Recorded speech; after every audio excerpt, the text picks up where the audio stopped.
ठेवा हे स्वप्न आहे माझं, मी करायचं नाही. गरीबाला आरक्षण मिळावं हे म्हणायचं नाही मी. तुम्ही समजा आमच्या लोकांचे खून करणार, मी म्हणायचं नाही आरोपीला अटक करा, म्हणून ते तुमच्या घरातलं पोरगं मेलं तुम्ही गप्प बसताल का? मी महाराष्ट्रात अन्याय झालं गप्प कसं बसणार?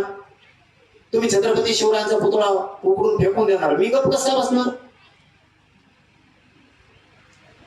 मग ते लगेच जातीवादी म्हणणार. मग याच्यात कुठे जातीवाद आला?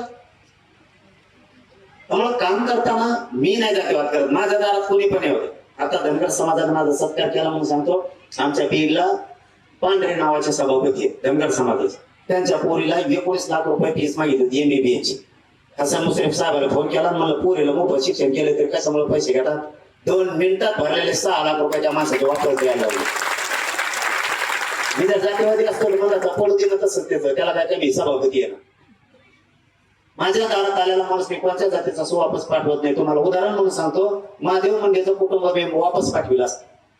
आता आरोपी जेलमध्ये टाकायची वेळ आली, नार्को टेस्ट प्रकरण नेले मी, ते पूर्ण दाबलेलं, पूर्ण दबलेलं प्रकरण. कुठं जातीवाद केला? कोणी पण येऊ दे दारात.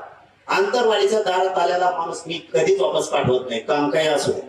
आणि तुम्हाला पण सांगतो, तुम्ही कोणत्याही जातीचे असाल, तुम्ही कोणी असाल, माझ्याकडून काम होईल नाही तर नाही होणार, पण तुम्हाला आलेली अडचण सांगत जा. सुटल नाही सुटल माझ्याकडून, पण मी प्रयत्न तरी करत, मागे सरकणार नाही. कारण दबून ठेवून उपयोग नाही. आणि आपण हुशार व्हा.